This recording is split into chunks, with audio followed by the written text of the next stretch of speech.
Hello everyone, welcome back to another video. And in today's video, I'm going to be discussing the iPhone 17 Pro Max. So I've had this phone for a few months now. I've settled into it, and this is how I've been using the phone. Basically, when I'm at work, I'm in sales. So if we're not getting any sales and we're on some downtime, I have plenty of time to actually watch a lot of videos on this phone. And this phone is a trooper when it comes to battery life. You guys already know that. So it's true. Like, this phone is an easy, and I do mean easy, 2-day phone, even for some of the heavier users. Like, if you're watching videos on this phone for hours at a time, you're still going to make it into the next day. Gaming, you're still going to make it into the next day. So battery life, if you don't know by now, is king on this phone here. Better than the Samsung, better than the Google Pixel.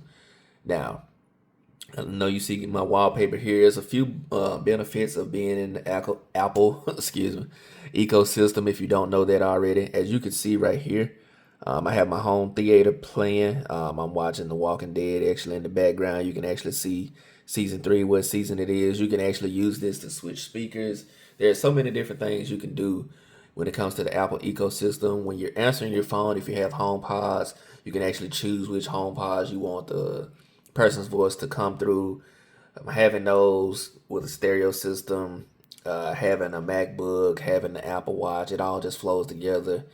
Really seamless and everything like that. But if you're not in the Apple ecosystem, let's put that aside and only using the iPhone and the AirPods, whichever ones you decide to get, then you will not have any problems whatsoever with that combination, even if you're not really trying to get into the computers and all of that different stuff and the extra speakers.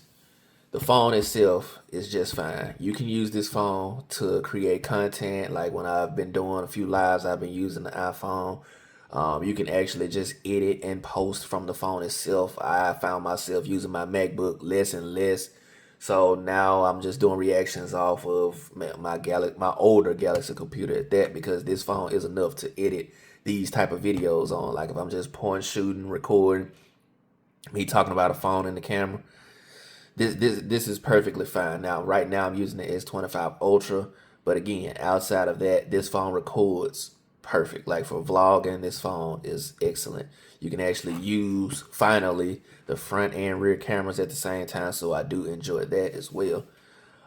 Another great thing about the 17 Pro Max, you'll find an abundance of cases. Like everybody knows that Apple has a lot of cases and designs and skins and different things that you can customize your phone with. So again, that's really great.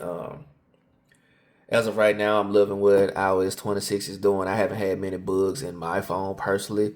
I love the fact that you can now customize the icons, spell out pretty much anything you want. You guys have seen that if you've been on this channel already. But again, I'm not going to go into too many specifics. You just know that, hey, the phone is going to work and it works well. If you find yourself just rocking through Instagram daily.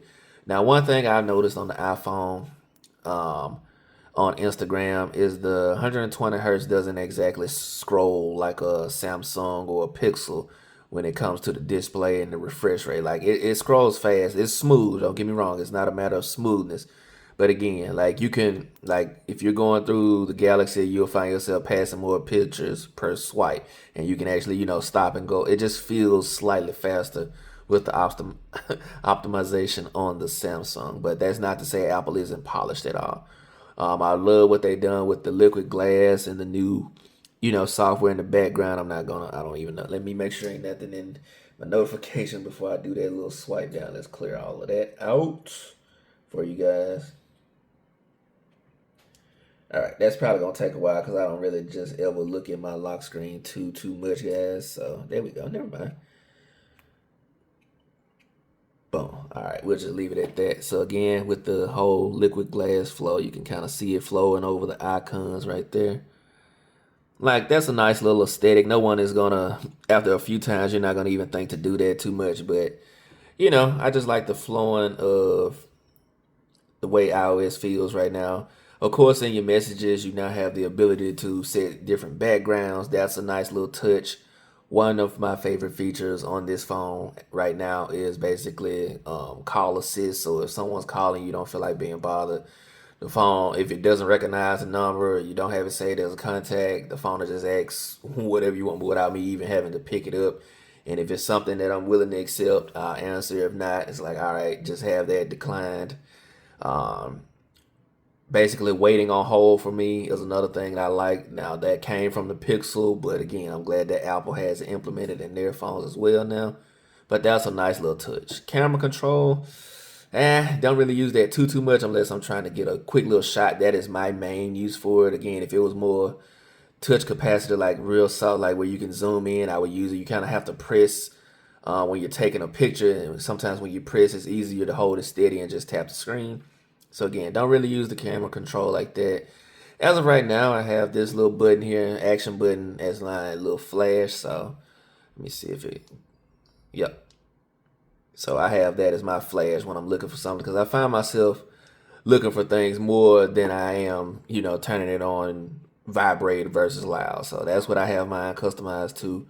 But other than that, like, it's really not a whole lot of negative to say about the 17 Pro Max. Like, do I like the design that they went with? Not really, but at the same time, it's a nice little change up from just the plain old square in the corner. So you can find cases that cover up half, that have the open cutout, So again, you allow for different cases.